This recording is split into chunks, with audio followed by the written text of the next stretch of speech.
நாமத்தில் என்பது வாழ்த்துக்கள். நமக்கு ஒரே ஒரு பாடல் இருக்குது. கொஞ்சம் 605வது பாட்டை எடுத்துக்கோங்க. 5 நமக்கு தெரிஞ்ச பாட்டில் ஒரே ஒரு சரணத்தை பாடிட்டு அப்புறமா அவங்களோடு கூட நான் பேச இருக்கிறேன். இது ஃபாதர் பெர்க்மன்ஸோட பாடல். 605வது பாடல். 605. மனதுருகும் தெய்வமே ஏசையா, மனதார் உம்மை துதிப்பேன் ஸ்தோத்தரிப்பேன். நீ நல்லவர், சர்வ வல்லவர், உம் இரக்கத்திற்கு முடிவே இல்லை, உன் அன்பிற்கு அளவே இல்லை, அவை காலைதோறும் புதிதாக இருக்கும். எல்லாருக்கும் தெரிந்த பாடல். எல்லோரும் சேர்ந்து பாட போகிறீங்க. பாடல் 605 பக்கம் 131. தம்பி செல்வநாதன் அந்த பாக்கு எடுத்துக்கிட்டிங்களா? முடிச்சுட்டு எடுத்துக்கிட்டீங்க? புக் எடுத்துருக்கீங்களா? சரி, எடுத்துக்கோங்க. என்னோட சேர்ந்து பாட போகிறீங்க. நான் கற்றுத்தாரேன், நம்ம எல்லாம் சேர்ந்து பாடுவோம்.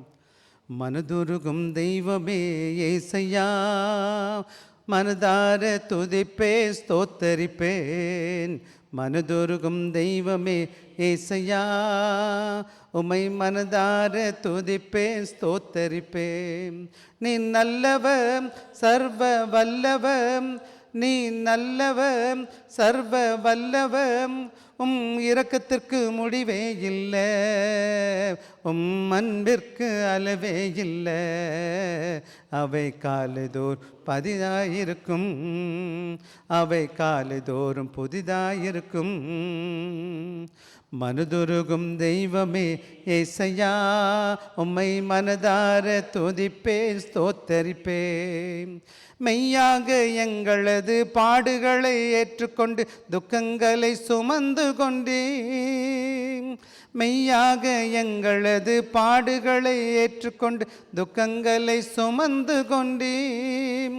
ஐயா துக்கங்களை சுமந்து கொண்டேன், ஐயா துக்கங்களை சுமந்து கொண்டேன். நீ நல்லவர், சர்வ வல்லவர், நீ நல்லவர், சர்வ வல்லவர், உம் இரக்கத்துக்கு முடிவே இல்லை, உம் அன்பிற்கு அளவே இல்லை, அவை காலைதோர் புதிதாயிருக்கும், அவை மனதுருகும் தெய்வமே ஏசையா, உம்மை மனதார துதிப்பே ஸ்தோத்தரிப்பேன். சரி, கர்த்தருக்கே நன்றி. இன்றைக்கி நான் எந்த வேத பகுதியை வாசிக்க சொன்னேன்னா, இதுதான் என்னுடைய முக்கியமான கருத்து இன்றைக்கி செய்தியில். மனதுருக்கம் என்ன இருக்கும்? சரி, அதை குறித்து நம்ம பேசுகிறதுக்கு முன்னாடி கர்த்தருடைய வேத வசனத்துக்கு நம்ம திருப்பிக் கொள்ளலாம். விசேஷமாக இன்றைக்கி நான் உங்களோட பேச போகுதுன்னா, heart of the fisher men அப்படின்னு சொல்ல போகிறோம். Fishers of men. அது என்ன? அந்த ஃபிஷர் ஆஃப் மென்னு சொன்ன மனிதர்கள் பிடிக்கிறவளை ஆக்குறதுன்னு சொல்லிட்டு வேதத்தில் சொல்லியிருக்குது. அதாவது ஆண்டவராக இயேசு ஸ்ரீகளை அழைக்கும் பொழுது அவரை அழைச்சி சொல்கிறாரு, நான் அவங்களை இதுவரை அவங்க என்ன செஞ்சாங்க, மீன் பிடிச்சிட்டு இருக்கவங்கள ஆண்டவர் கூப்பிட்டு சொல்கிறார், இனிமேல் நான் அவங்களை என்ன செய்ய போகிறேன், மனிதர் பிடிக்கிறவளாக மாற்றப் போகிறேன். அப்படின்னா என்ன? மனிதர் பிடிக்கிறது என்ன பார்த்தோம் தம்பிங்களா? மனுஷனை என்ன பிடிக்கிறது? மனிதர்களை அவருடைய ஆத்மா. ஒவ்வொரு மனுஷனும் என்ன இருக்குது? ஒரு ஆத்மா. 2 இடத்துக்கு தான் போவாங்க. ஒன்று ஆண்டவருடைய இடத்துக்கு போவாங்க, பரலோகத்துக்கு. இன்னொன்று எங்கே போவாங்க? இங்கே இருக்கிற எல்லா மக்களுக்கும் ஆத்மா எல்லாரும் எங்கே போகணும்னு நான் ஆசிக்கிறோன்னு கேட்டால், பரலோகத்துக்கு போகணும்னு ஆண்டவரும் வாஞ்சிக்கிறார். நம்ம எல்லா ஆண்டோட பிள்ளைகளும் விரும்புகிறோம். ஆனால் பல வேலைகளில் மக்கள் எங்கே இருக்கிறாங்கன்னு கேட்டால், ஆண்டவராக இயேசு என்ற நபர் தெரியாததுனால அவங்க எங்கே போயிட்டு இருக்கிறாங்க? பாதாளத்தை நோக்கி போயிட்டுருக்காங்க, நரகத்தை நோக்கி பயணிச்சுக்கிட்டு இருக்கிறாங்க. எத்தனையோ பேர் போயிட்டு இருக்கிறாங்க. ஆக நானும் நீங்களும் இப்படி பாதாளத்துக்கு போகிற மக்களை என்ன பண்ணணும்? நானும் நீங்களும் ஆண்டவருக்காக பிடிச்சிட்டு கொண்டு வந்து எங்கே கொண்டு வரணும்? அவர் இடத்துல கொண்டு வரணும். ஆக மனுஷனை பிடிக்கிறதுனா என்ன அர்த்தம்? மனுஷனை வேறு ஒன்றுத்துக்கும் கிடையாது, அவங்கள ஆண்டவரோட பகனாக கொண்டு வரணும். என்ன புரியுதா நான் சொல்கிறது? ஆக அதை குறித்து தான் அவங்களோடு கூட பேச போகிறேன். ஆக நான் ஒரே ஒரு கதையை சொல்லிட்டு போயிடுறேன். ஒரு சின்ன கருத்து கதை. அதாவது ஒரு உயிர் காப்பாளர் இருந்தார். உயிர் காப்பாளர் இருந்து தெரியுமா? லைஃப் கார்டுன்னு சொல்லுவாங்க. கடல் கரையில் பார்த்தீங்கன்னா அல்லது ஸ்விம்மிங் பூல் பார்த்தீங்கன்னா மஞ்சள் சட்டை போட்டிருப்பாங்க. மஞ்சள் சட்டையில் பின்னாடி போட்டிருக்கோம் லைஃப் கார்டுன்னு போட்டிருக்கோம், உயிர் காப்பாளர்னு போட்டிருக்கோம். இந்த உயிர் காப்பாளரோட வேலை என்னன்னு கேட்டிங்கன்னா, யாராச்சும் முழுகிறாங்கன்னு வச்சுக்கோங்களேன், தண்ணியில் முழுகி சத்து போயிடுவாங்கன்னு வச்சுக்கோங்களேன், இவர் உடனே போய் என்ன செய்யணும்? அவரை காப்பாற்றணும். ஆக இங்கே ஒரு லைஃப் கார்டு இருந்தார். அவர் லைஃப் கார்டு எப்படிப்பட்டவராக இருக்கிறார்னா, அவர் நல்லா படிச்சிருக்கிறார். அது மாத்திரம் கிடையாது, அவர் கழுத்தில் என்ன போட்டிருக்காரு, விசில் தொங்க போட்டிருக்காரு. அது மாத்திரம் அந்த யாராச்சும் காயம் மூழ்கிறாங்கன்னு சொன்னால் அவர் போயான்னு சொல்லுவாங்க. அந்த போயா மாதிரி ஒரு வட்டமாக வந்துட்டு வருகிறோம், அதுவும் கூட கரெக்டாக வச்சுருக்கிறாரு. ஆக என்ன செய்கிறாருன்னு கேட்டிங்கன்னா, எல்லா எக்ஸாமும் எழுதியிருக்கிறாருக்காக எக்ஸாம் எழுதியிருக்கிறாரு. எல்லாம் நல்லா தெரியும், தண்ணியை பற்றி நல்லா தெரியும் அவருக்கு. எப்படி தண்ணி ஏறும், அப்படி தண்ணி இறங்கும், என்னென்ன டெக்னிக்ஸ் இருக்குது, எல்லாம் படிச்சிருக்கிறாரு. ஆனால் என்ன பிரச்சனைன்னு கேட்டிங்கன்னா, சில வேலைகளை மக்கள் மூழ்கிறாங்க இல்லையா, மூழ்கும் போது அவர் என்ன பண்ண மாட்டார்னு கேட்டிங்கன்னா, அவர் பார்த்துட்டு அவர் சொல்லுவார், என்ன செய்வார், காலை எத்துங்க, கையை அடிங்க, முன்னாடி வாங்க, கரைக்கு வாங்க வாங்க அப்படின்னு கூப்பிடுவார். ஆனால் பிரச்சனை என்னன்னு கேட்டிங்கன்னா, அது அவர் எப்போவுமே ஒரே ஒரு பிரச்சனை அவர்கிட்ட என்ன இருந்துச்சுன்னு கேட்டிங்கன்னா, அவர் எப்போவுமே தண்ணியில் இறங்கி போகவே மாட்டார். அப்போ தண்ணியில் இறங்கலைன்னா என்ன அர்த்தம்னு கேட்டிங்கன்னா, அவர் என்ன செய்வார், அவர் இறங்கினா என்ன ஆயிரும், அவர் சட்டையெல்லாம் ஈரமாயிரும். ஈரம் ஆகணுமா வேணாமா? அப்படி ஆகக்கூடாது அப்படின்னு அந்த ஐயா நினச்சிக்கிட்டு இருக்கார். அந்த ஐயா என்ன சொல்கிறாரு, அவர் லைஃப் கார்டு தான், நிறையா பாஸ் ஆகிருக்கிறாரு, படிச்சிருக்கிறாரு, எல்லாமே தெரியும், குவாலிஃபிகேஷன்லாம் இருந்தால் கூட அவர் என்ன இருக்கிற நாலேஜ் இருக்கே தவிர, அவரோட நாலேஜ் எதுக்கு கரியான்னு கேட்டிங்கன்னா, மக்கள் சாகும்போது, மக்கள் மூழ்கும்போது அந்த காரியத்தை அவர் பாதுகாக்கிறதுக்கு பயன்படுத்தலை. அதே போல் என்ன ஆச்சுன்னு கேட்டிங்கன்னா, மக்கள் என்ன செய்வாங்க, அப்படியே கையை ஆட்டி ஆட்டி ஆட்டி தபுக்குன்னு உள்ளே போயிடுவாங்க, தண்ணி குடிச்சிடுவாங்க, தண்ணி செத்து போயிடுவாங்க. நான் 9 வயசு இருக்கும், 10 வயசு இருக்கும், 5ஆம் கிளாஸ் படிக்கிறேன். ஒரு நாள் நீந்துறதுக்கு எனக்கு ஒருத்தர் என் கூட இருந்தான், தங்கவேலுன்னு ஒரு தம்பி, சகோதரர். நாங்கள் 2 பேரும் ஒரு வயசு தான். அவங்க அண்ணன் பேர் முருகேசன் பேர். எல்லோரும் நம்ம ஒரு கம்மாய்க்கு குளிக்க போனோம். எனக்கு ஸ்விம்மிங் தெரியாது. நான் ரொம்ப ஆசை குளிக்கணும்னு, தண்ணியில் போய். அப்போது என்னை ஒரு ஓரத்தில் உட்கார வச்சுட்டாங்க. உட்காரடா அப்படின்னு. அது கொஞ்சம் ஸ்லோப், எப்போவுமே கம்மாய் எப்படி இருக்கும், கொஞ்சம் ஸ்லோப்பாக இருக்கும் இல்லையா. கொஞ்ச நேரத்தில் தெரியாமல் நான் எப்படியோ தண்ணிக்குள்ளே போயிட்டேன். தண்ணிக்குள்ளே போய் என்ன பண்ணுறேன், மூழ்கிட்டேன். கீழே போன உடனே இந்த காலை வச்சு அமுக்குறேன் தரையில், அப்படி மேலே வர்றேன். மேலே தண்ணியை மட்டும் மேலே வந்த உடனே என்ன செய்கிறேன், அம்மானு சத்தம் குடிச்சு டபக்குன்னு உள்ளே போயிடுறேன்.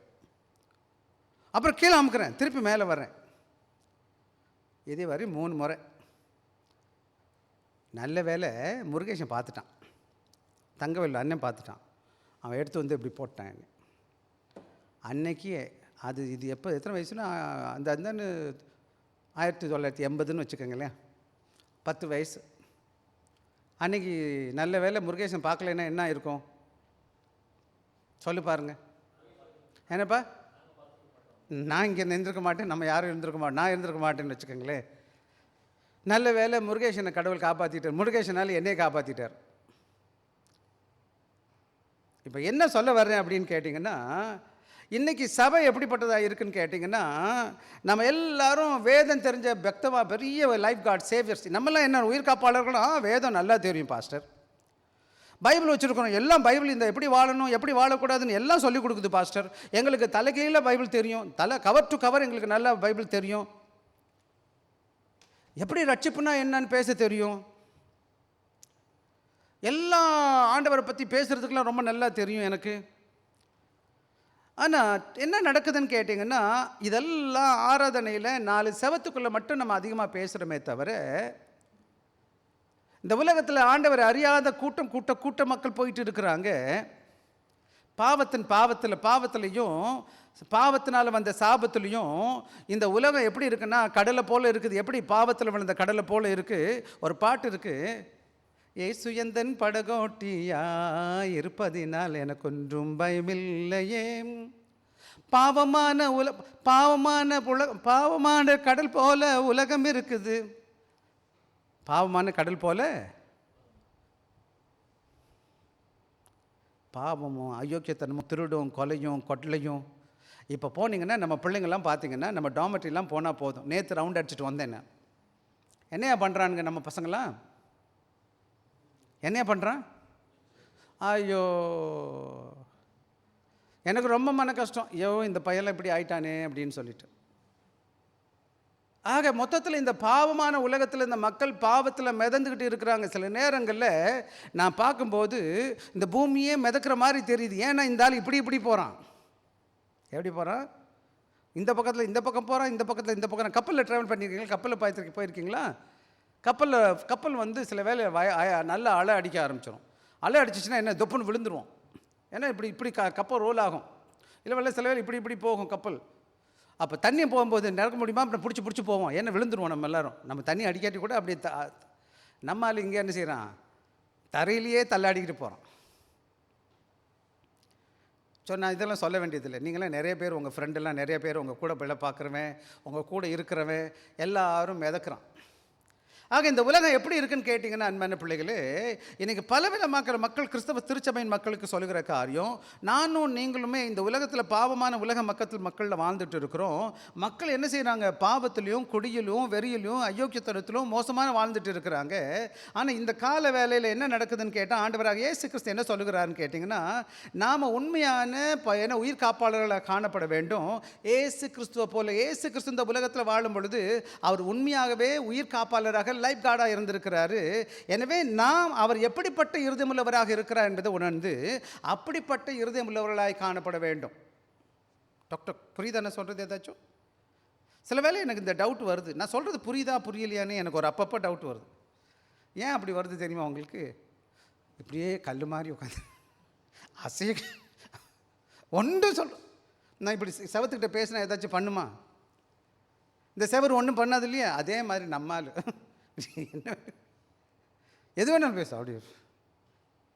சரி, போயிட்டு போகுது. உங்களுக்கு புரியுதுன்னு நினைக்கிறேன். ஆக இன்றைக்கி அருமையான கால வேலையில் சாயங்கால வேலையில் நான் சொல்லுகிற காரியம் என்னென்னா, இந்த மத்தேயு 9வது அதிகாரம் 35 முதல் 38 வசனங்களை நான் வாசிக்கும் பொழுது ஒரு அற்புதமான காரியத்தை கற்றுக் கொடுக்குறார். விசேஷம் 9வது அதிகாரம் முழுவதும் நீங்கள் வாசிச்சிங்கன்னா, இந்த இயேசு கிறிஸ்து என்ன செய்கிறார்? சூறாவளி சுற்றுப்பயணம் ஊழியம் பண்ணிட்டு இருக்கார். அப்படியே மாற்றி ஊழியத்துக்கு மேலே ஊழியம் பண்ணிக்கிட்டே போகிறார். எங்கெங்கே போயிட்டு வந்துட்டு இருக்கிறாரு. அதாவது 1வது வசனம் எனக்காக வாசிங்க. 9:1 வாசிங்க எனக்காக.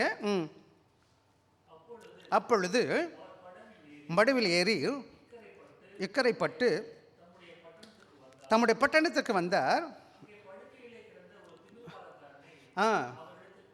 2லேருந்து 7 வரை பார்த்தீங்கன்னா, அங்கே என்ன செய்கிறார்? ஏசுசாமி வந்துட்டு இருக்கிறாரு. ஏசுசாமி என்ன ஒரு திமிர்வாதக்காரனை கொண்டு வர்றாங்க. உடனே அவர் என்ன செய்கிறார்? அவர்களை சொஸ்தமாக்குகிறாரு. அதுக்கு 9வது வசனத்தை மத்தேயு கூப்பிட்றாரு. ஊழியக்காரன் மத்தேயு என்ன செய்கிறார்? என் பின்னாடி வான்னு சொல்கிறார். அவர் கூட்டிகிட்டு வர்றாரு. அப்புறம் 18லேருந்து 25 வரை வாசிக்கும் போது ஒரு பெரிய தலைவன் இருக்கிறார். தலைவனுடைய மகன் இறந்து போயிடுறா. அவனை சுகப்படுத்த போகிறாரு. அதுக்கப்புறம் நீங்கள் பார்த்தீங்கன்னா 20லேருந்து 22 ஒரு பெரும்பாடுள்ள ஸ்திரீ வந்து அவரோட தொங்கலை தொடுறா. அப்போ சொஸ்தமாகுது. ஆக என்ன நடக்குதுன்னு கேட்டிங்கன்னா, 27, 31 2 கண்ணு தெரியாத குருடர்கள் வர்றாங்க. அவர்களுக்கு சுகத்தை கொடுக்குறாரு. இப்படி தொடர்ந்து என்ன பண்ணிட்டு இருக்காருன்னு கேட்டிங்கன்னா, அற்புதம் அங்கே அற்புதம் இங்கே அற்புதம் மாற்றி ஊழியம் பண்ணிக்கிட்டே வந்துகிட்டே இருக்கிறாரு. ஏசாமி போகிற இடம்லாம் என்ன செஞ்சுட்டு இருக்காரு? மக்கள் மேலே அற்புதம் செஞ்சுட்டு வர்றாரு. இப்போ அந்த வேத பகுதி சொன்னவர் தான் இப்போ என்ன செய்கிறாருன்னு கேட்டிங்கன்னா, இவ்வளோ அற்புதங்களை செஞ்ச ஆண்டவர் முன்னாடி வந்துட்டு இருக்கும்போது இப்போ முக்கியமான ஒரு இடத்துக்கு வந்து மத்தேயு வர்றாரு. என்ன வர்றாருன்னு கேட்டிங்கன்னா, இங்கே அப்படியே நிப்பாட்டுறாரு. இப்போ ஒவ்வொரு என்ன செய்கிற அற்புத அடையாளம் சொன்னவர் இப்போ மொத்தத்தையும் தொகுத்து சொல்ல போகிறார். என்ன சொல்ல போகிறாரு? ஏசாமி ஊழியத்தை பற்றி எப்படி சொல்ல போகிறாரு? தொகுத்து சொல்ல போகிறார். அதைத்தான் இங்கே நம்ம பார்க்குறோம். என்ன நடக்குதான்னு கேட்டிங்கன்னா, இங்கே பாஸ் பண்ணுறாரு. இப்போ இதுவரை வைடர் ஆங்கிளில் இப்போ வந்து நேரோ பண்ணார். ஒவ்வொன்றா பார்த்தார் இல்லையா? இப்போ என்ன பண்ண போகிறாரு? வைடர் மொத்தமாக பார்க்க போகிறார். இதுவரை நம்ம என்ன செஞ்சோம்? கிட்ட பார்த்தவங்க மேலேருந்து பார்த்தா எப்படி தெரியும்? எல்லாம் தெரியும் பார்த்தீங்களா? அதுபோல் மற்ற என்ன செய்கிறாரு? மேலாப்பில் அவர் எப்படிப்பட்ட ஊழிய ஏசாமி செய்கிறார் என்பதை காமிக்கிறார். இப்போ அதைத்தான் இன்றைக்கி நான் வாசிக்க போகிறோம். எல்லோரும் சேர்ந்து 36வது வசனத்து 35, 6, 7, 8 வாசிக்கலாமா? எல்லோரும் வாசிப்போம். எல்லா சத்தத்தை உயர்த்தி. பின்பு இயேசு சகல பட்டணங்களையும் கிராமங்களையும் சுற்றி நடந்து ஜெப ஆலயங்களை உபதேசித்து ராஜ்யத்தின் சுவிசேஷத்தை பிரசங்கித்து ஜனங்களுக்கு உண்டாயிருந்த சகல வியாதிகளையும் சகல நோய்களையும் நீக்கி அவர்களை சுஸ்தமாக்கினார். அவர் திரளான ஜனங்களை கண்டபோது அவர்கள் மேய்ப்பிலிருந்த ஆடுகளை தோய்ந்து போனவர்களும் சிதறப்பட்டவர்களுமாய் இருந்தபடியால் அவர்கள் மனதுருகி தம்முடைய செய்களை நோக்கி, அறுப்புக்கு மிகுதி வேலையாட்களோ கொஞ்சம், ஆதலால் அறுப்புக்கு எஜமான் தமது அறுப்புக்கு வேலையாட்களை அனுப்பும்படி அவர் வேண்டிக் கொள்ளுங்கள் என்றார். இப்போ என்ன செய்கிறார்? மத்தேயு என்ன செய்கிறார்? மத்தேயு சுவிசேஷகன் என்ன பண்ணுறாருன்னு கேட்டிங்கன்னா, இப்போ ஒவ்வொன்றா சொன்னவர் என்ன செய்கிறாருன்னு கேட்டிங்கன்னா, சாரா அம்சமாக சொல்கிறார். சகல பட்டணம், சகல கிராமம், ஜப ஆலயங்களில் அவர் என்ன மினிஸ்ட்ரி செய்கிறார். இப்போ தோய்ந்து பண்ணி இவ்வளோ மக்களை பார்க்குறாரு. போகிற இடங்கள்லாம் அவரால் மனசு பொறுக்க மாட்டேங்குது. அதுதான் இன்றைக்கி நான் உங்களுக்கு சுருக்கமாக செஞ்சு பாருங்க. ஏசாமி செய்த 3 முக்கியமான காரியங்கள் வசனம் 35 சொல்லுது. 35 வசனத்தை மட்டும் நிறுத்தி வாசிப்போமா? தம்பிங்களை வாசிங்க எனக்காக. பின்பு சகல பட்டணங்களையும் கிராமங்களையும் சுற்றி நடந்து ஜெப ஆலயங்களை உபதேசித்து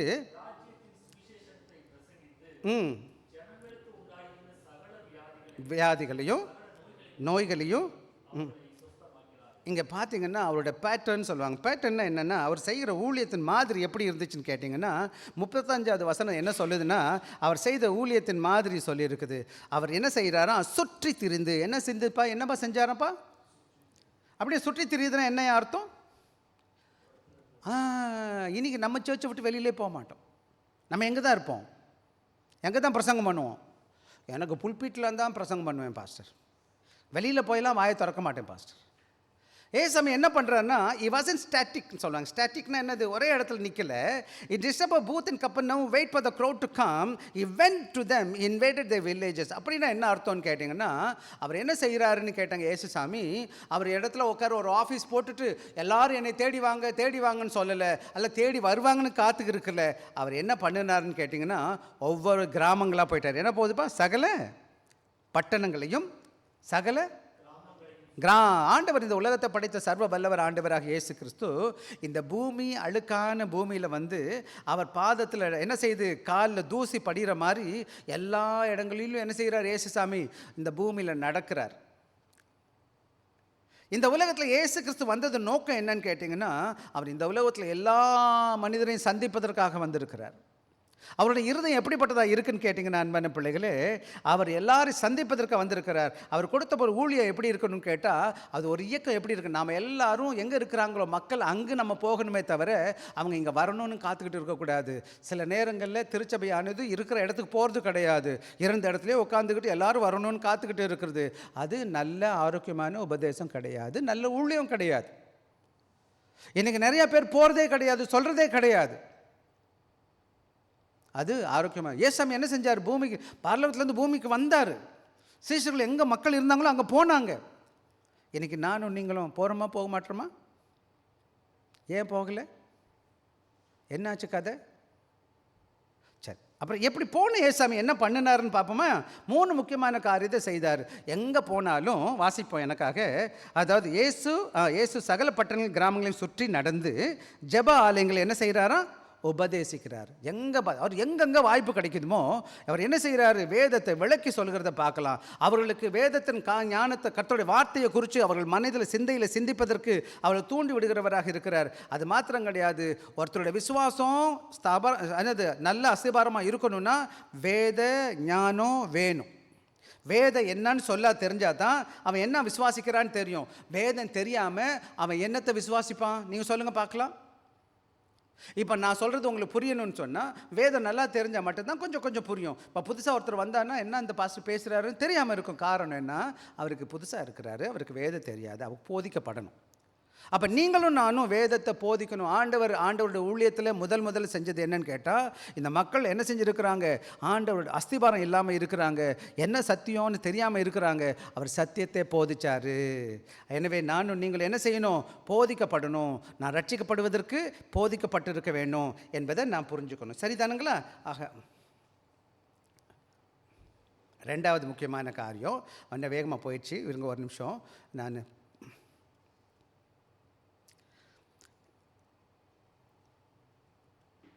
இன்னொன்று என்ன பண்ணினாருன்னு சொல்லுது. இப்போ ஜெப ஆலயங்கள் உபதேசி ராஜ்யத்தின் சுவிசேஷத்தை பிரசங்கித்து. 2வது என்ன பண்ணுறாரு? சுவிசேஷத்தை பிரசங்கித்த. போன வாரம் கூட காலையில் பேசும்போது, முதலாவது எல்லா இடங்களும் போகிறார், ஒன்றா போகிறார், எல்லா கிராமமும் போனார், எல்லா பட்டணமும் போனார், எல்லா ஜபாலயங்களும் போனார், எல்லா வீடுகளுக்கும் போனார், எல்லா வீட்லேயும் போய் எல்லாரையும் பார்க்க போகிறார், அவங்க இருக்கிற இடத்துக்கு போகிறார். போகிற பிறகு அங்கே இருக்கிற இடங்களெல்லாம் போதிக்கிறாரு. அப்புறம் எங்கெங்கே வாய்ப்பு கிடைக்குதோ அவங்க சுவிசேஷத்தை பிரசங்கிக்கிறாரு. பிரசங்கம்னா என்னதுன்னா, ஆண்டவருடைய நற்செய்தியை சுவிசேஷமாக அறிவிக்கிறது. சபையிலும் நம்ம செய்கிறோம், வெளியிலும் நம்ம செய்யணும். ஏன்னா ஆண்டவருடைய ராஜ்யம் வரப்போகிறதாக இருக்கிறது. இந்த உலகத்தில் நண்பான பிள்ளைகளை ஒரு நல்லா புரிஞ்சுக்கங்க. ஏசாமியுடைய வருகை எப்போ வரும்னு நமக்கு தெரியாது. அவருடைய வருகிறதுக்கு முன்னாடி என்ன செய்யணும்? கடவுளை அறியாதவர்கள் ஆண்டவரை அறிவதற்கு நாம் அவர்களுக்கு முன்பாக நல்ல செய்தியை சொல்லணுமே வேணாமா? அதாவது பிரசங்கப்பது எது? ராஜ்யத்தின் சுவிசேஷம் சொல்லியிருக்கு. ராஜ்யத்தின் சுவிசேஷம்னா நற்செய்தின்னு சொல்லுது. நற்செய்தினா என்னது? ஆண்டவர் எனக்காக ஜீவனை கொடுத்து மரித்திருக்கிறார். இன்றைக்கு நான் ஆண்டவருடைய பிள்ளையாக மாறினா, இந்த உலகத்தை விட்டு நான் போனால் பரலோகத்துக்கு போவேன்ற பெரிய வாக்குறுதியை கர்த்தர் கொடுத்திருக்கிறார். ஆக பரலோகத்துக்கு போகிற ஒரே ஒரு வழி தான் இருக்குது அன்பான பிள்ளைகளே. ஆண்டவராக இயேசு கிறிஸ்துவை தவிர இந்த உலகத்தில் வேற இல்லவே இல்லை. வேதம் தெளிவாக பேசுது. அப்போ இதை நான் சொல்லணுமே வேணாமா? நீங்கள் சொல்கிறது எனக்கு கேட்குது. அவர் கேட்க மாட்டார். கேட்குறாரா கேட்கலையா சொல்கிறது தானே உங்கள் வேலை. சொல்கிறது வேலை நமக்காக அவர் கேட்க வைக்கிறது அவருடைய வேலை. அவர் பார்த்துக்கிறாரு. நான் சொல்லணும். சரியா?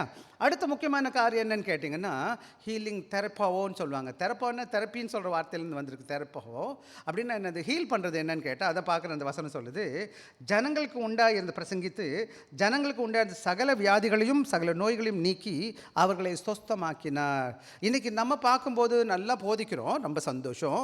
ஆண்டவருடைய வார்த்தையை சத்தமாக பிரசங்கிக்கிறோம், அதுவும் நல்லது. உபதேசிக்கிறோம், நல்லது.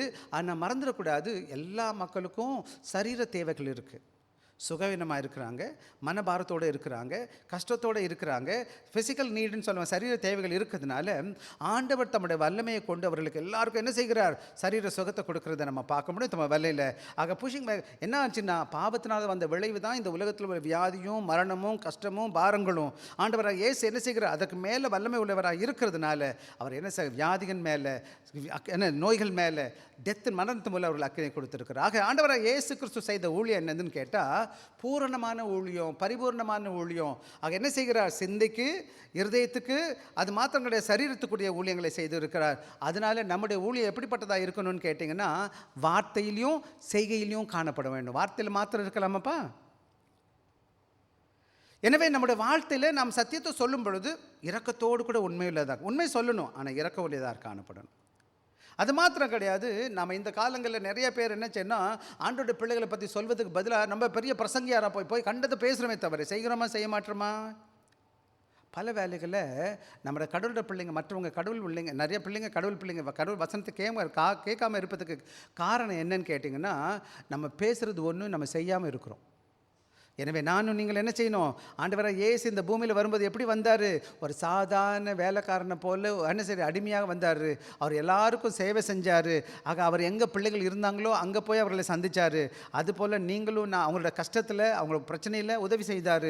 எனக்கு நீங்களும் நானும் இங்கே உள்ள நம்ம கூட இருக்கிற பிள்ளைங்க குடிக்கிறாங்க, வெறிக்கிறாங்க, உண்மைதான். அவங்களுக்கு கஷ்டம் இருக்குது, உண்மைதான். அவங்களோட அன்பை விசாரிக்கணும். அவங்களுக்கு நம்மளால் இயன்ற உதவிகளை கொஞ்சம் கொஞ்சமாச்சும் செய்ய பார்க்கணும். அள்ளி கொடுக்க வேணாம், தங்கம் கொடுக்க வேணாம், வெள்ளி கொடுக்க வேணாம். அவரோட வாழ்க்கையில் இயேசு என்ற நபர் அவர்களுக்கு சொல்லிக் கொடுக்கணும். அப்பா நீ கஷ்டப்படாத, வா, நான் உனக்கு கடவுளை வேண்டிக்கிறேன், வா, உனக்கு சின்ன உதவி செய்கிறேன். அன்பை பேசுங்க, உங்களால் முடிஞ்சதை சொல்லுங்கள். என்ன செய்யுங்க? ஆண்டோட அன்பின் வெளிப்பாடாக காணப்படுங்க. அப்போ ஆண்டோட அன்பு இருக்குமானா மட்டும்தான் இதை வேலை செய்ய முடியும். இயேசு சாமி இந்த உலகத்தில் வரும்பொழுது நான் பெரிய ஆளுன்னு நினச்சிக்கிட்டு சும்மா இருக்காமல் அவர் எல்லா மக்களையும் தேடி போனார். வசனம் சொல்லும்போது சொல்லுது, வசனம் இதில் 9வது அதிகாரத்தில் நீங்கள் பார்த்தீங்கன்னா, வாசிங்களேன் எனக்காக. அதே 9வது அதிகாரத்தில் நான் வாசிக்க சொல்கிறேன், வாசிங்க. 10வது வசனம் வாசிங்கப்பா. பின்பு அவர் வீட்டிலே போஜன பந்தி இருக்கையில் அநேக ஆயக்காரரும் பாவிகளும் வந்து இயேசுவோடும் சீஷரோடும் கூட. ஆக என்ன நடக்குதுன்னு கேட்டால், இயேசு கிறிஸ்து இந்த உலகத்தை படைத்த மகா உன்னதமான தேவன் இந்த பூமியில் வந்திருக்கிறார். மனித அவதாரத்தில் எல்லா இடத்துக்கும் போகிறார். ஆனால் அவரோட வந்து தங்கினவங்க யார், அவங்களோட சாப்பிட்டவங்க யாருன்னு கேட்டிங்கன்னா, இந்த உலகத்தில் அந்த காலத்தில் புறக்கணிக்கப்பட்டவங்க, ஆயக்காரனை யாரும் மதிக்க மாட்டாங்க, டேக்ஸ் கலெக்டர்ஸை. அது மாத்திரம் கிடையாது, யார் கூட இருந்தாங்களா? பாவிகளும். பாவிகள்னா யாருப்பா? நம்ம மதிப்போமா பாவிய மக்களை? கெட்டவனை மதிப்போமா?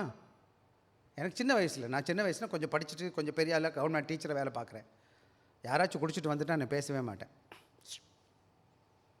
பெருமை எனக்கு. இப்போ பார்த்தா நம்ம குடிக்கார பசங்களாம் நிறையா இருக்காங்க, எப்படி பேசாமல் இருக்கிறது? அப்போ சின்ன வயசு எனக்கு விவரம் தெரியல. ஆனால் இப்போது போயிட்டு போகிறேன். உங்களுக்கு தெரியுமா, பிப்ளிக்கல் கவுன்சிலிங்னு ஒரு கவுன்சிலிங் இருக்குது. அதாவது ஒரு ஆலோசனை, வேதாகம ஆலோசனை போதகர்களுக்கெல்லாம் கொடுப்பாங்க. அவங்க சொல்லிக் கொடுப்பாங்க. எப்படி இருக்குன்னா, இந்த உலகத்தில் 2 விதமான மக்கள் இருக்காங்க. ஒன்று ஆண்டவரால் ரட்சிக்கப்பட்டவங்க, அதுதான் நீங்களும் நானும் இங்கே வந்து உட்காந்துருக்குறோம். இன்னொரு மக்கள் யாருன்னு கேட்டால், ஆண்டவரால் ரட்சிக்கப்படாத மக்கள், பாவத்திலே வாழ்கிற மக்கள். அப்படி குடிச்சிட்டு வெறிச்சிட்டு அயோக்கியத்தனமாக பாவியாக இருக்கிறான்னா அவனும் கடவுளோட பிள்ளை தான், கடவுளோட படைப்பு தான். அவனுக்கு ஆண்டோட அன்பு வரலை, அதனால் அவன் அப்படி இருக்கிறான். யார் வரல? ஆண்டோட அன்பு வந்துட்டு அவன் எப்படி இருப்பானா? கெட்டவனா இருப்பானா? அவன் தண்ணிக்கு பக்கத்தில் போவானா? ஆனால் அவன் சொல்கிறது யாரும் இல்லை, அவன் சொல்லிக் கொடுக்க யாரும் இல்லை. டே செய்யாதடா, உன் வாழ்க்கையை கெடுக்காதடா, வாண்டா ஆண்டோட தேடுறா. ஸோ எங்களுக்கு எப்படி சொல்லி கொடுத்தாங்கன்னா, யாரை பார்த்தாலும் ஆண்டவரோட படைப்பாக பார்க்கணும். எப்படி பார்க்கணும்? அவங்க கெட்டவங்கன்னு பார்க்கணுமா, ஆண்டவரோட படைப்பாக பார்க்கணுமா?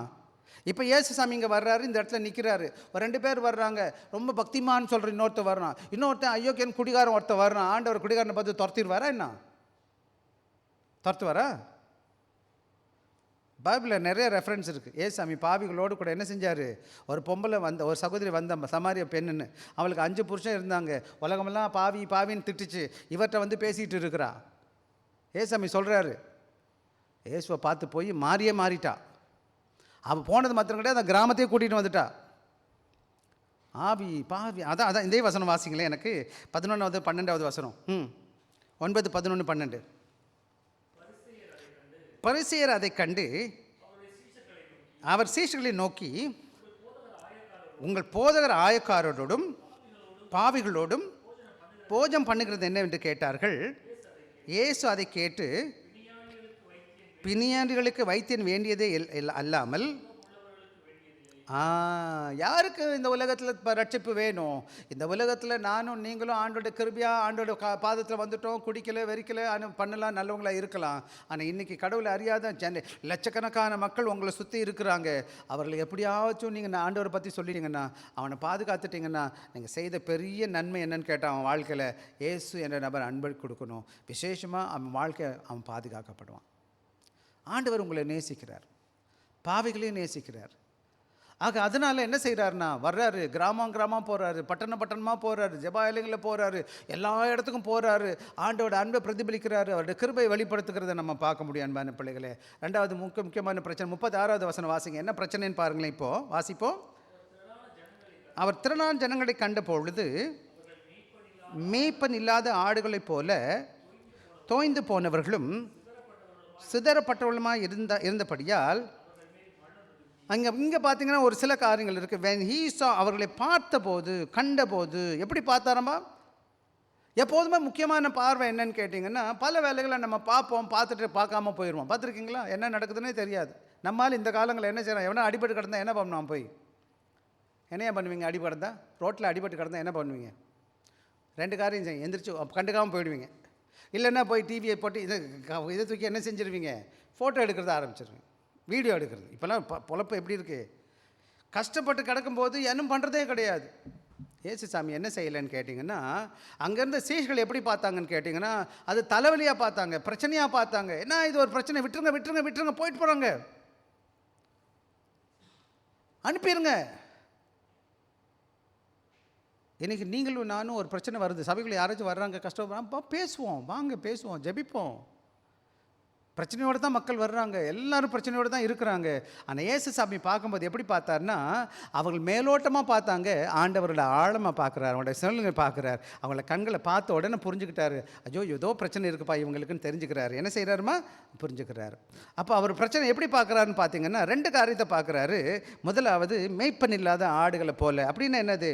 தோய்ந்து போனவர்களும் என்ன பண்ணியிருக்கிறாங்களாம்மா? ஃபெயிண்டட், ஹராஸ்டுன்னு சொல்லி. இது என்ன சொல்லுதுன்னு கேட்டிங்கன்னா, அதாவது ஒரு ஆடோ மாடோ என்ன செஞ்சுருக்கு? நசுக்கப்பட்டு பிதுக்கப்பட்டு இருந்தால் எப்படி தோய்ந்து போச்சுன்னா எப்படி அப்படி டயர்டாக இருக்கும் பார்த்தீங்களா? சில நேரங்களில் கம்பெனியில் போய் காலையில் மாறி 2 நாள் 3 நாள் ஓவர் டைம் பார்த்துட்டு அப்படி 3வது நாள் 2வது நாள் வந்தீங்கன்னா எப்படி இருப்பீங்க?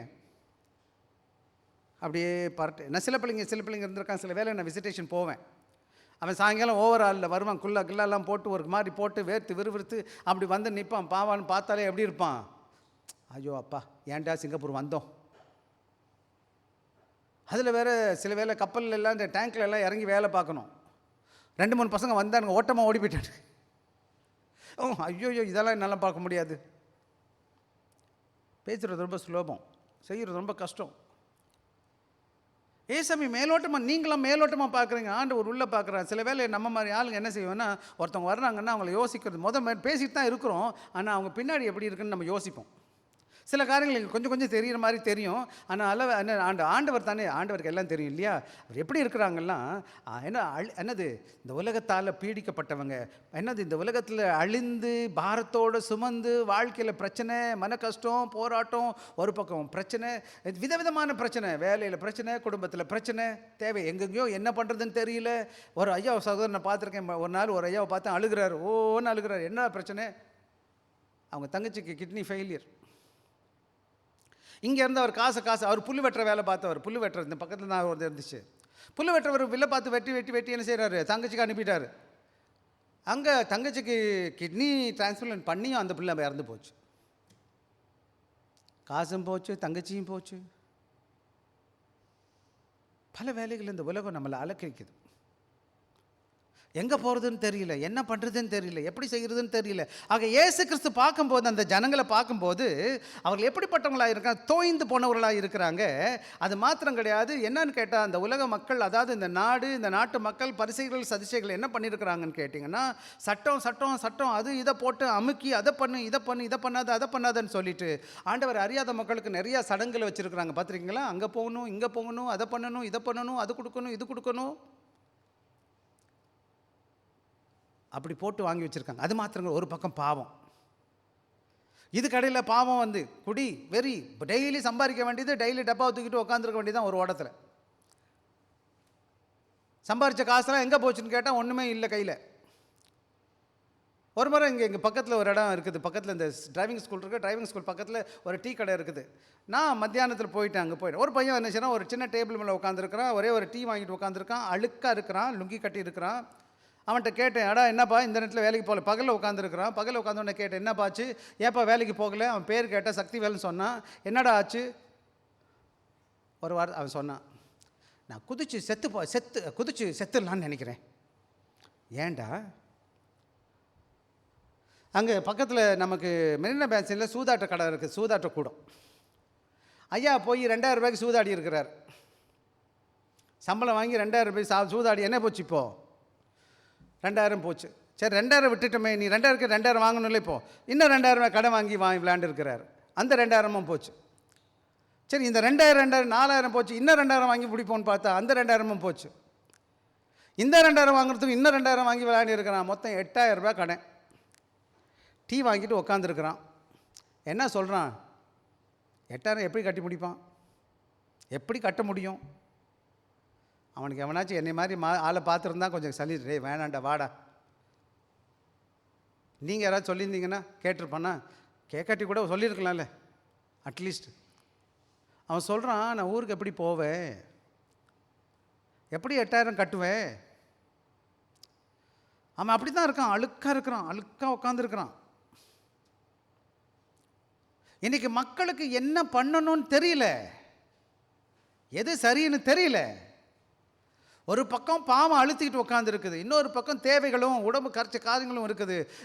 யாரும் நல்லது சொல்லிக் கொடுக்க ஆள் கிடையாதுயா. கெட்டு போகிறதுக்கு நிறையா இடம் இருக்குங்கயா, ஆனால் நல்லா இருக்கிறதுக்கு ஆளே கிடையாது. நல்லது சொல்ல ஒருத்தனுமே கிடையாது, உங்களை நேசிக்கிறவனும் கிடையாது உங்களுக்கு சொல்கிறதுக்கு. எனவே அவங்க எப்படி இருக்கிறாங்களே, ரெண்டாவது காரியம் தோய்ந்து போன மட்டும் கிடையாது, சிதறடிக்கப்பட்டவர்களாக இருக்கிறாங்களே. எப்படி இருக்கிறாங்கன்னு கேட்டால், சிதறடிக்கப்படுறது என்னென்னு கேட்டிங்கன்னா, ஆடுக்கு மேய்ப்பண்ணில்லைன்னு என்ன செய்யும், எங்கேயாச்சும் சுற்றிக்கிட்டு தெரியும். பார்த்துருக்கீங்களா? எங்கே போகணும்னு அதுக்கு தெரியாது. ஆக மொத்தத்தில் இந்த மக்கள் எப்படிப்பட்டிருக்காங்கன்னா, புறக்கணிக்கப்பட்டவர்களாக இருக்கிறாங்க. எங்கே போகிறோம், ஏது பண்ணுறோம். இங்கே பார்த்தீங்கன்னா நம்ம ஆளுங்களாம் அப்படி தான் இருக்கிறாங்க. எவனாச்சும் இருக்கா நான் வழி நடத்த அவனுக்கு எதுவும் சரின்னு சொல்கிறதுக்கு தெரியும்? யாராச்சும் இருக்கானா, டே இது செய்யடா, இது செய்யாதடா, இப்படி இருடான்னு சொல்ல யாராச்சும் ஒரு ஆள் இருக்காங்களா? ஏன் அப்படி இருக்கான் அவன் கேட்டால், அவனுக்கு இந்த மாதிரி ஒருத்தரும் சொல்லலை. ஆக இன்றைக்கி அவர்கள் எப்படி இருக்கிறாங்களே, சிதறிக்கப்பட்டவராக இருக்கிறாங்க. அப்படி எப்படி இருக்குன்னா, ஒரு ஆட்டு மந்தை ஒரு மேய்ப்பன் இல்லைன்னா எல்லா ஆடும் எல்லா இடமும் சிதறி போயிரும்ல, அதுபோல் இந்த ஜனங்க என்ன சிதறிக்கப்பட்டவராக இருக்காங்க.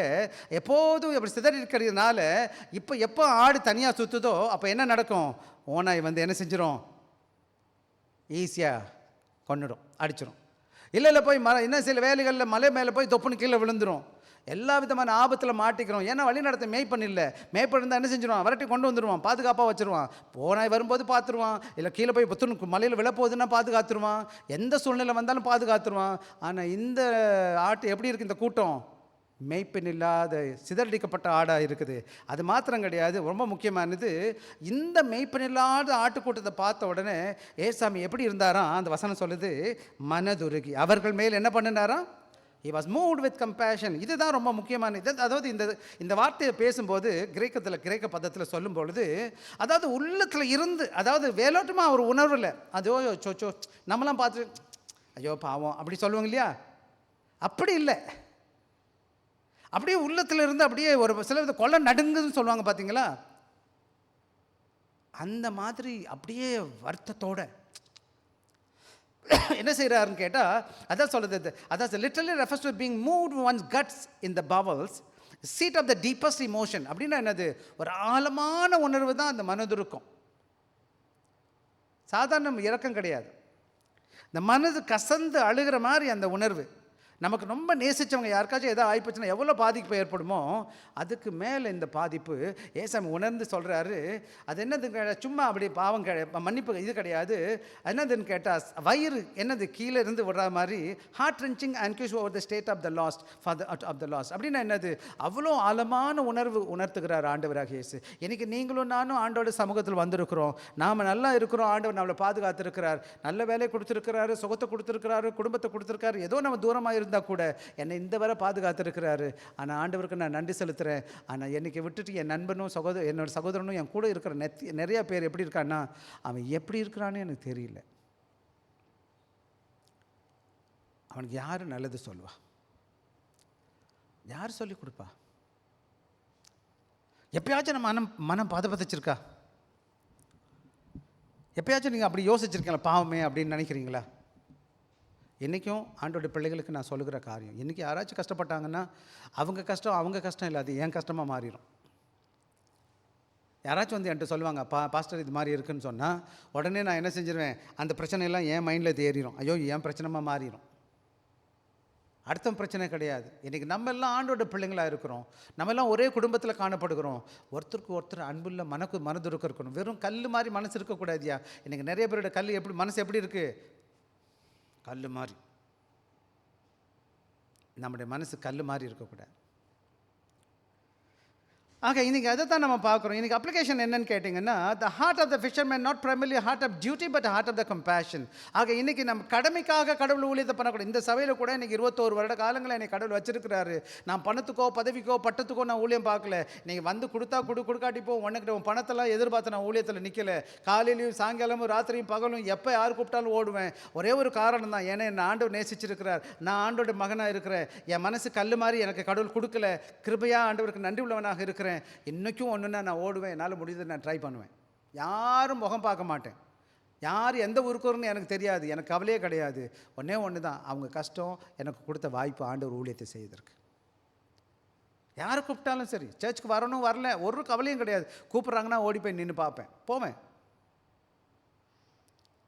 ஏன்னா ஏசாமி எனக்கு என் இருதயத்தை கொஞ்சமாச்சும் மாம்சத்தில் கொடுத்துருக்குறார், அன்பாக கொடுத்துருக்கிறார். இன்றைக்கி நிறைய ஊழியக்காரர்களை பார்க்குறேன், நிறைய மக்களை பார்க்குறேன், நான் நிறைய மக்களை பார்க்குறேன், கல்லான மனசு. ஏசாமி பார்த்தோன்னே என்ன செய்கிறாருன்னா, மனதுருக்கம்ல இருதயத்தை பார்க்குறா. we witness not merely because we are commanded though we are, but because we are moved by what moves God. அதாவது என்னன்னு கேட்டிங்கன்னா, நான் ஆண்டோட ஊழியத்தை செய்வதற்கு கடமைக்காக நான் செய்யக்கூடாது, செஞ்சால் செய்யுங்க, ஆனால் அது பத்தாது. என் இயேசு சாமி என்னை உள்ளத்திலேருந்து ஏவுகிறதுனால நான் எல்லாருக்கும் என்னோட முடிஞ்ச மட்டும் என்ன செய்வேன், நான் ஒருத்தருக்காச்சும் ஒரு நாளைக்கு நல்லது நான் செய்யணும், ஆண்டவரை பற்றி நான் சொல்லணும். மற்றவங்களாம் நான் பார்க்கும்போது கூட்டத்தை பார்க்குறாங்க, மற்றவங்களாம் அவங்கள எப்படி பார்க்குறாங்கன்னு கேட்டு என்ன செய்கிறாங்க, ஆண்டவருடைய பிள்ளைகளை நாம் எப்படி பார்க்கணுன்னு கேட்டிங்கன்னா, உதவியாளர்களாக, அதாவது என்னது மேய்ப்பன் இல்லாதவர்களாக, இந்த உலகத்தில் வெறும் கூட்டமாக பார்க்கக்கூடாது. அந்த பிள்ளைகளை பார்த்து எனக்கு வருத்தம் தான், உண்மையிலே எனக்கு மட்டும் வாய்ப்பு கிடச்சி நான் போய் உட்காந்து பேச ஆரம்பிப்பேன். நேற்று கூட போனோம், நம்ம கொஞ்சம் நேரம் அங்கே பார்த்தேன், எனக்கு வருத்தமாக தான் இருந்துச்சு. என்னடா இந்த பிள்ளைங்களாம் அப்படி குடிச்சிருக்கானே. இத்தனைக்கு நான் முயற்சி செஞ்சேங்க ஒரு சிலர்கிட்ட பேசுகிறதுக்கு,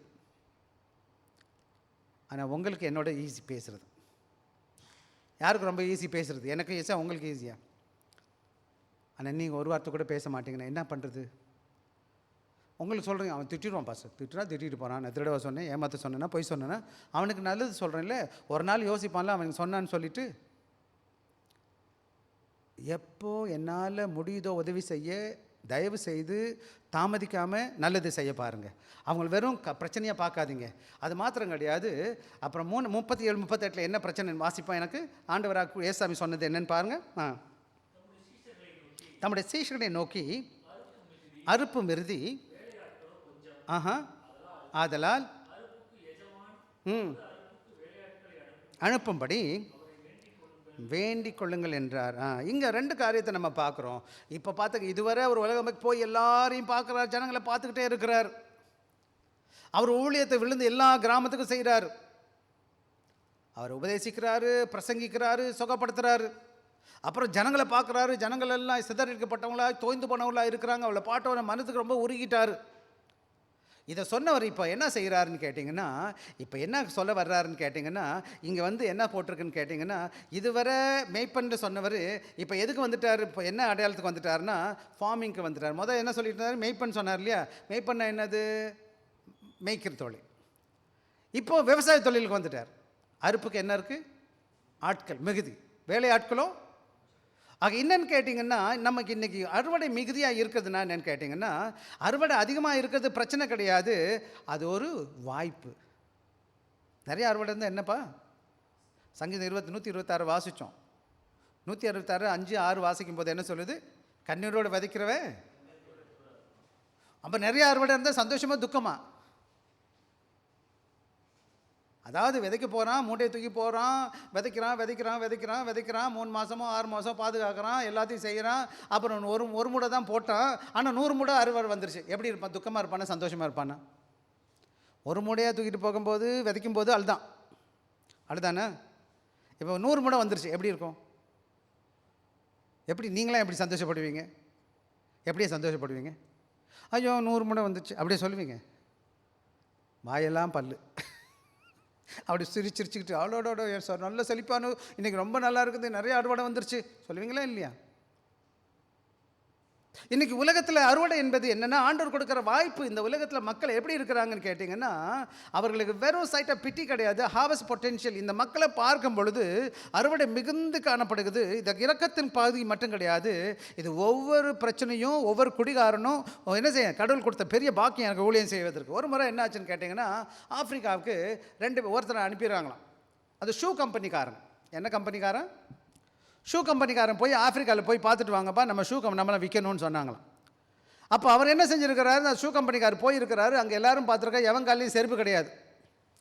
உடனே இந்த ஐயா வந்து சொல்லிட்டார், இல்லை யாருமே அங்கே ஷூ வாங்க மாட்டாங்க, ஏன்னா அங்கே யாருமே ஷூ போடலை அப்படின்னு சொல்லிட்டார். உடனே இன்னொரு ஆளை விட்டுட்டாங்க. இந்த ஐயா அங்கே போனார். அவர் சொன்னார், இல்லை நம்ம கடை நல்ல வேறு நடக்கும், நல்ல வியாபாரம் நடக்கும், ஏன் அவன் எவங்களையும் கால் ஷூருக்கு இல்லை, நம்ம ஷூ விற்று நல்லா போட வச்சுருவோம் அப்படின்னு சொல்லிட்டு என்ன சொன்னான். ஒரே பிரச்சனை 2 பார்வை. ஒரு பிரச்சனை ஒருத்தனை போட மாட்டான்னு சொல்கிறான். ஏன்? ஆனால் இன்னொருத்தன் பிரச்சனை என்ன? அது வாய்ப்பு. என்னது அது? அவனை ஷூ போட வைக்க முடியுமா, முடியாதா? இப்போ நம்மெல்லாம் போட்டுக்கிட்டே வந்தோம் ஒரு காலத்தில். ஸோ இன்றைக்கி நான் எப்படி பார்க்குறேன்? அவன் குடிகாரனாக பார்க்குறீங்க, அதில் திருடனாக பார்க்குறீங்க, அயோக்கியனை பார்க்குறீங்க, ஏமாத்துக்காரனை பார்க்குறீங்க. ஆண்டவர் நமக்கு கொடுக்குற பார்வை என்னன்னு கேட்டிங்கன்னா, அன்பான பிள்ளைகளே, அது கடவுள் கொடுக்க பெரிய ஹார்வெஸ்ட் ஃபீல்டு. அங்கே போகணும், நான் சொல்லணும், ஒருத்தனையும் கடவுள் யாரை முன்னாடி வச்சுருக்காரோ அவன் கொண்டு வருவார். எனவே நீங்களும் நான் என்ன செய்யணும்னு கேட்டிங்கன்னா, எப்படிப்பட்ட ஊழியங்களை செய்யணும்னு கேட்டிங்கன்னா, என்னென்னு கேட்டேன், இன்றைக்கி நாம் எப்படிப்பட்ட வேலையாட்களாக இருக்கணும்னு கேட்டிங்கன்னா, அங்கே வேலை எப்படி பிரச்சனை இருக்குதுன்னு கேட்டால், வேலையாட்கள் என்னது வாசிங்க, எனக்கு அறுப்புக்கு என்ன இருக்கணுமா வாசிங்க, 37 வாசிங்கப்பா. மிகுதி கொஞ்சம்.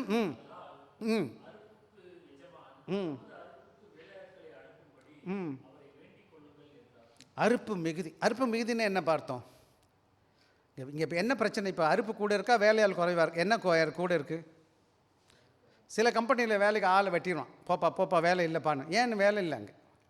இங்கே வேலை நிறையா இருக்குது, ஆனால் யாரும் இல்லை. இப்போ ஊழியத்துக்கு பாருங்கள், நிறைய சபையில், இந்த சபையிலையும் சரி பாஸ்டர் இல்லை. நல்ல வேலை இந்த சகோதரர் இப்போ கொஞ்சம் வந்திருக்கிறார். எனக்கு ஆசை அந்த 3 பின்னாடி உட்காந்துரு 3 பேரும் ஊழியத்துக்கு போகணுன்னு. ஏன்னா அந்த 3 பிள்ளைங்க இருக்கிறாங்க, ஊழியத்துக்கு வருவாங்கன்னு நினைக்கிறேன். அதே போல் நீங்கள் எல்லோரும் எப்போ ஊருக்கு போகிறீங்களோ ஒரு ஊழியத்துக்கு வாங்க, நான் உங்களை ட்ரெயின் பண்ணுறேன். ஊரில் போய் சர்ச் ஸ்டார்ட் பண்ணணும். நம்ம எல்லோரும் ஆண்டோட பிள்ளைகளை கொண்டு வந்து கடவுள் வசனத்தை சொல்லிக் கொடுக்கணும். இங்கேருந்து ஊருக்கு போனால் வேறு வேலை செய்யக்கூடாது. ஒவ்வொருத்தரும் இங்கே வாங்க, நான் ஆர்டினேஷன் கொடுக்குறேன், போய் பாஸ்டர் ஊழியத்தை பாருங்கள். அதுக்கு முன்னாடி இங்கே ட்ரெயின் ஆகிக்கோங்க. அறையில் ஆடினா தான் அம்பலத்தில் ஆட முடியும்னு சொல்லுவாங்க. ஸோ இங்கே வாங்க, கற்றுக்குங்க. நம்ம எல்லாம் சேர்ந்து ஊழியத்தை பண்ணுவோம். எல்லோரும் பின்னாடி ஒரு பேர் போடணும். உங்கள் பேர் பாஸ்டர் சோன்னு சொல்லணும். சுவிசேஷகன் ஒருத்தர் சொல்லணும். எனக்கு உண்மையாக சொல்கிறேன் பாரு, என் வீட்டில் ஃபுல்லாக அங்கே இருக்கிறத காட்டிலும் நீங்கள் எல்லாருமே 4 போய் வெவ்வேறு இடத்துல சபை தொடங்கிட்டு வச்சுங்க, என்னையை போல சந்தோஷமான உலகத்தில் ஒருத்தனுமே கிடையாது. இங்கே சர்ச்சில் காலியாக இருந்தாலும் பரவாயில்லை, ஆட்கள் பத்தலை.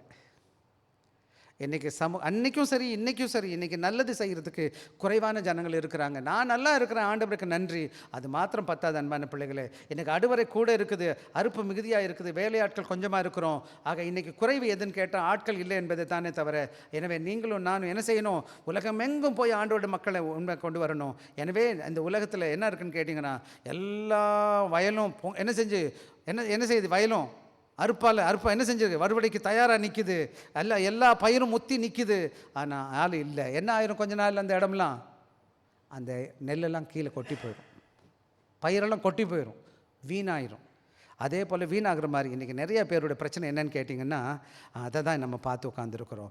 ஆக இங்கே நம்ம முடிச்சிடுவோம். சொல்யூஷன் என்னன்னு கேட்டிங்கன்னா, என்னையா முறைன்னு கேட்டிங்கன்னா, நம்ம எல்லோரும் ஜெபிக்கணும். ஃபர்ஸ்ட் ஸ்டெப் என்னதுப்பா? நம்ம என்ன செய்யணும்? ஃபர்ஸ்ட் ஸ்டெப்பு,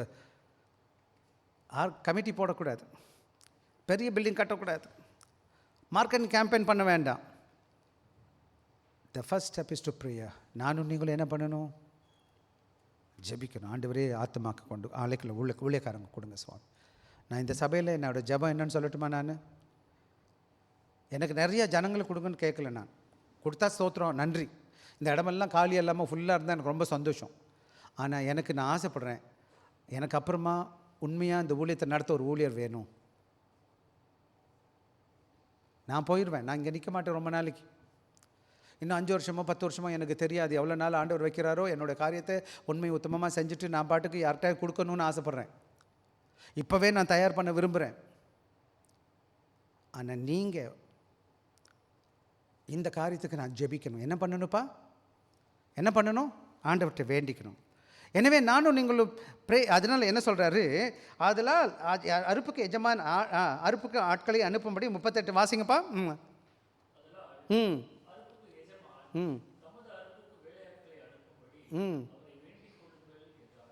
என்ன செய்கிறாரு? அங்கே இருக்கிற சீஷர்களை பார்த்து சொல்கிறார். யாரை பார்த்து சொல்கிறாரு? உங்களை என்னை பார்த்து தான் சொல்கிறார். நானும் நீங்களும் தான் ஜெபிக்கணும். அதுக்கு சரியா? எல்லாம் ஏன் ஜெபிக்கணும்னு கேட்டால், நானும் நீங்களும் ஜெபிக்கும்போது நாளடைவில் அந்த பாரத்தை எனக்கு ஆண்டவர் கொடுப்பாரு. நானுமே என்ன செஞ்சிருவேன்? ஒரு காலத்தில் அப்படி உங்களை போல தான் இருந்தேன். ஆக முடிச்சிடுவோம் நம்ம வேகமாக போயிட்டு. ஸோ முதலாவது நம்முடைய ஜெபத்தை கேட்குற தேவன் இருக்கிறார். அவர் எப்படிப்பட்டவர்? சர்வத்தையும் கேட்டு நடத்துகிற தேவனாக இருக்கிறார். அவளால் முடியாத காரணம் ஒன்றுமே கிடையாது. அவர் தான் இந்த உலகத்துக்கு எல்லாத்துக்கும் ஓனராக இருக்கிறார். அவர் தான் மக்களை நான் அனுப்புகிறவராக இருக்கிறார். அவர் தான் இந்த ஊழியத்துக்கு நம்ம நியமிக்கிறவராக இருக்கிறார். அவர் என்ன செய்கிறார்? இந்த காரியத்தை செய்ய முடியும். எனவே இந்த உலகத்தில் அவர்தே இந்த காரியத்திற்கு காரணராக இருக்கிறதுனால நான் ஒப்புக் கொடுக்கும்போது என்னை பயன்படுத்துவாரான்னு கேட்டால் நிச்சயம் பயன்படுத்துவார். நான் ஆண்டவருடைய ஊழியத்துக்கு வரும்பொழுது என்னோடய வயசு 29 வயசு. அப்போ எனக்கு ஒன்றுமே தெரியாது. பைபிள் காலேஜ் படிக்கலை, கையில் பெரிய காசு இல்லை, யாரும் சொல்லலை நீ ஊழியத்துக்கு போகணுன்னு சொல்லலை. எனக்குலாம் ஆண்டவர் பாரத்தை கொடுக்குறார். நான் சொன்னேன், வா நான் ஊழியத்துக்கு போகிறேன். நான் அங்கே கவர்மெண்ட்டில் வேலை பார்த்தேன். அதை விட்டுட்டு நான் பாட்டுக்கு ஊழியத்துக்கு வந்துட்டேன். இன்றைக்கி ஆண்டோட பெரிதான கிருபையினால் உங்கள் முன்னாடி நின்றுட்டு இருக்கிறேன். இந்த சபைக்கு வரும்போது 2005 செப்டம்பர் மாதம் 6ஆம் தேதி வந்தேன். 2005 செப்டம்பர் மாதம் 6ஆம் தேதி முதல் நாள். அதுக்கு முன்னாடி ஒரு வாட்டி வந்துட்டு போயிட்டேன். அதுக்கப்புறம் 2005 செப்டம்பர் மாதம் 6ஆம் தேதி கால் வைக்கிறேன் இந்த சபைக்குள்ளே. நான் நினைக்கல இங்கே இவ்வளோ நாளுக்கு நிற்பேன்னு சொல்லிட்டு. கிருபையாக ஆண்டவர் என்னை நடத்திட்டார். இன்றைக்கி இந்த சபையில் ஆயிரக்கணக்கான மக்களை நான் பார்த்துருக்கேன் என் கண்களால். நான் 1000 பேருக்கு மேலே நான் பேசியிருக்கேன் ஜனங்கள்கிட்ட. ஒரு சில பிள்ளைங்க என் கூட இருந்திருக்கீங்க, உங்களுக்கு தெரியும். இன்றைக்கி உங்களையும் ஆயிரக்கணக்கான மக்களுக்கு மேலே உங்களை பயன்படுத்த முடியும். ஆனால் ஒன்று தான் நீங்களும் செய்யணும். ஆண்டவர்கிட்ட ஜெபிக்கணும், ஆண்டவரே ஊழியர்களை உருவாக்கித்தாங்க. எப்படிப்பட்ட உண்மையான இருதயம் உள்ளவங்க, ஆண்டவருக்காக உண்மையாக இருக்கிறவங்க, ஆண்டவருக்கு செல்லும்படி என்ன செய்யணும், ஆண்டவரோட ஆவியானவர் கேட்குற காரியங்களை செய்கிறத ப்ரிப்பேர் பண்ணணும். ஆக இங்கே பார்த்தீங்கன்னா அந்த இயேசுசாமி இந்த பூமியில் அவர் ஜெபித்தது மாத்திரம் இல்லை, அவரே தன்னைத்தானே இந்த ஒப்புக்குள்ளே ஒப்பு கொடுத்து, யோவான் 10வது அதிகாரம் 11வது வசனம் வாசிச்சுங்க, நம்ம முடிப்போம். யோவான் 10:11. நானே நல்ல மேய்ப்பன் ஆடுகளுக்கு. ஆக இங்கே 2 விதமான மேய்ப்பர் இருக்காங்க, கெட்ட மேய்ப்பன், நல்ல மேய்ப்பன். ஆண்டவராக இயேசு நல்ல மேய்ப்பனாக இருக்கிறார்.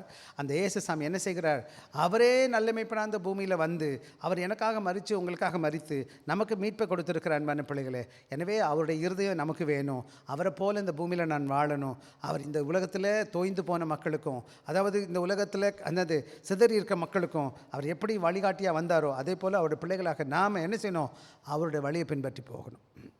ஒரே ஒரு கதையை நான் சொல்லிட்டு முடிக்க விரும்புகிறேன்.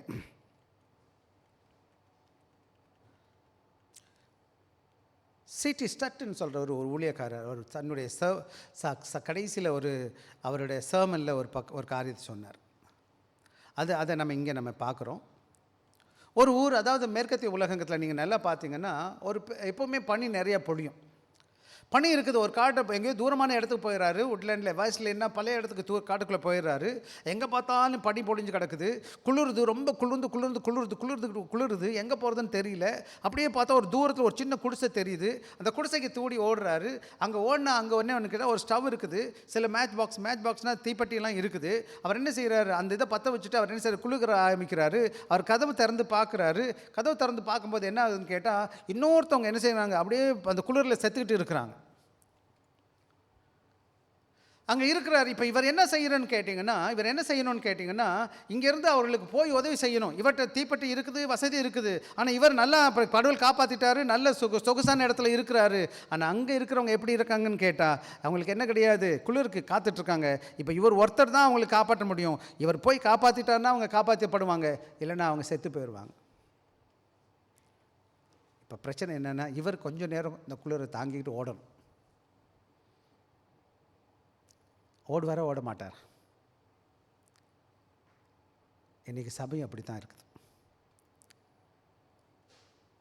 சபை என்ன செய்யுதுன்னு கேட்டால் கொஞ்சம் கூட குளிரில் தாங்க மாட்டேங்குது. கஷ்டப்பட்டு நம்மளும் அப்படி தான் இருந்தோம், நம்ம அங்கேருந்து தான் வந்திருக்கிறோம் இல்லையா? இப்போ நான் நல்லா சொகுசாயிட்டேன். இப்போ நான் என்ன பண்ண மாட்டேன், சொகுசாக இருக்கணும். இன்றைக்கி கம்ப்ளைண்ட் பண்ணுறோம், அது சரியில்லை, இது சரியில்லை, அதா இல்லை, இது இல்லை. அப்பா நான்லாம் ரொம்ப கஷ்டப்பட்டவையா. கஷ்டம்னா என்னன்னு கேட்டிங்கன்னா எல்லாம் ஓரளவுக்கு பட்டுட்டு வந்துட்டேன். அதனால தான் இன்னொருத்தர் கஷ்டம் பார்க்கும்போது எனக்கு தாங்கவே முடிய மாட்டேங்குது. பசி இல்லை, பசினா என்னென்னு தெரியுமா உங்களுக்கு? துணிமணி இல்லைன்னா என்னென்னு தெரியுமா? செருப்பு இல்லைன்னா என்னென்னு தெரியுமா? கொசு கடிக்கிறதுனா என்னென்னு தெரியுமா? என்ன இல்லைன்னா எனக்கு வாங்க நம்ம பேசுவோம், நம்ம தனியாக உட்காந்து. இன்றைக்கி மற்றவன் கஷ்டத்தை உணரணும். நீங்கள் ஒரே ஒரு ஆள் மனசு வச்சிங்கன்னா அநேகருடைய வாழ்க்கையில், உங்கள் வாழ்க்கையில் பலருக்கு நல்லது செய்ய முடியும் உங்களால். ஒரு மெழுகுபத்தினால் ஆயிரக்கணக்கான மெழுகுபத்தியில் வெளிச்சத்தை கொடுக்க முடியும் இல்லையா? இன்றைக்கி நாம் எல்லாரும் நம்மளை பார்த்து மாத்திரம் பண்ண உணர்கிறோமே தவிர மற்றவங்களை குறித்து கவலை இல்லாமடி காணப்படுகிறோம். ஆக மற்றவனை நான் ஆண்டவருக்குள்ளே வழி நடத்தணும்னா எனக்கு இருதயம் எப்படிப்பட்டதாக இருக்கணும் அன்பான பிள்ளைங்களே? எப்படி இருக்கணும்? இயேசு கிறிஸ்துடைய இருதயத்தை போல, மனதுருக்கமுடைய இருதயத்தை போல காணப்படணும். கல்லான மனசு இருக்கக்கூடாது. ஆண்டவர் அப்படிப்பட்ட இருதயத்தை விரும்பலை. நீங்கள் எதை செஞ்சாலும் மனதுருக்கத்தோடு, அன்போடு கூட, இரக்கத்தோடு கூட செய்யுங்க. ஆனால் இன்றைக்கி அதுதான் ஏசாமி எனக்கு கற்றுக் கொடுக்குறா. அதே போல் இயேசுசாமி இந்த உலகத்தில் வந்தார். தம்முடைய இயேசு கிறிஸ்து என்ன செய்கிறார், இந்த உலகத்தில் வந்து சீஷர்களுக்கு என்ன இருதயத்தை கொடுத்தாரு, அவரோட அதே அன்பான இருதயத்தை என்ன செஞ்சார், அவருடைய இரக்கமான இருதயத்தை கொடுத்துட்டு போனார். பின்னாடி நாட்களில் அவங்க ஒவ்வொருத்தரும் தங்கள் வாழ்க்கையை அர்ப்பணித்து இன்றைக்கி அநேக ஆயிரக்கணக்கான மக்களுடைய ஆசீர்வாதத்திற்கு எல்லா சீஷர்களும் வாழ்ந்துருக்கிறாங்க. இந்த உலகத்தில் நம்ம எல்லோரும் ஒரு நாள் முடிய போகுது, நம்முடைய முழுக்க முடியும் நிச்சயமாக. எல்லோரும் யாரும் பர்மனெண்ட் இந்த பூமியில் கிடையாது. எதை இருந்தால் இந்த பூமி வச்சுருக்க எல்லாமே நிரந்தரம் கிடையாது. ஆனால் ஒன்று, நான் போகிறதுக்கு முன்னாடி சரியானபடி வாழ்ந்துட்டு 4 பேருக்கு நல்லது செஞ்சுட்டு நான் போயிட்டேன்னா இந்த உலகம் உங்களை மறக்காது. நான் அடிக்கடி என் பிள்ளைகளுக்கு நான் என் மனசில் நினைப்பேன், என் பிள்ளைகளுக்கு தங்கம் வெள்ளி நான் கொடுத்து போகக்கூடாது, கொடுத்து போனால் எல்லாம் அழிஞ்சிடுவானுங்க. அப்பா நல்லவருன்ற மாதிரி, எங்கள் அப்பா நல்லா வாழ்ந்துட்டான்னு 4 பேர் நல்லா சொல்கிற மாதிரி வாழணும், அது என் மனசில் எப்போவுமே இருக்குது. என் பிள்ளைங்களுக்கு தங்கம் வெள்ளினா கொஞ்ச நேரம் உட்காந்து தின்னு முடிஞ்சிருவாங்க. கடவுளுக்காக வாழ்கிற வாழ்க்கை, கடவுளுக்காக உங்கள் நீதி, உங்கள் மனதுருக்கத்தோடு கூட செயல்படுகிற காரியம், நிறையா பேருக்கு நன்மை செய்வீங்கன்னு சொன்னால், உங்களை போல் இந்த உலகத்தில் ஆண்டவருக்காக என்ன செய்ய முடியாது. உங்கள் வாழ்க்கை, உங்கள் பிள்ளைங்க பெரிய ஆசீர்வாதமாக இருப்பாங்க. எனவே இந்த நல்ல வேளையில் ஆண்டவர் கொடுத்த அந்த அன்பான என்னது, இந்த இரக்கத்தை, மனதுருக்கத்தை, அப்படிப்பட்ட அக்னியை இந்த உலகத்தில் நாம் என்ன மற்றவர்களுக்கு கொடுக்க கர்த்தர் நமக்கு கிருபை தருவார். எல்லாரும் கண்டுபிடிப்போம், ஜெபிப்போமா. இன்றைக்கி இந்த உலகம் முழுவதும் ஆண்டவர் அறியாத மக்கள் இருட்டில் வாழ்ந்துட்டு இருக்கிறாங்க, பாதாளத்து போயிட்டு இருக்கிறாங்க. அவர்களை நாம் ஆண்டோட அன்பில் கொண்டு வர வேண்டும். இரக்கமுள்ள கர்த்தாவே, இந்த வேலைக்காய் நன்றி. இந்த வார்த்தை கேட்க கிருபை தந்ததற்காய் ஸ்தோத்திரிக்கிறோம். தொடர்ந்து ஆண்டவரே, நாங்கள் மனதுருக்கமுள்ள பிள்ளைகளாய், கிறிஸ்துவின் பிள்ளைகளாய், ஆண்டவரே உமது அன்பை ஆண்டவரை தரித்தவர்களாய் இந்த உலகத்தில் உமக்கென்று வாழவும், உமது சமூகத்தில் உமது கூட்ட மக்களை கொண்டு வர எங்களுக்கு கிருபை பாராட்டும். நிறைய வழிநடத்தும், பாதுகாத்து கொள்ளும். அந்த ஒவ்வொரு பிள்ளைகளும் வருகிற காலங்களில் ஒவ்வொருவரையும் ஒவ்வொரு சுவிசேஷகராக உயர்த்தும்படியாக ஜெபிக்கிறேன். இயேசுவின் நாமத்தில் கேட்கிறோம் நல்ல பிதாவே, ஆமென்.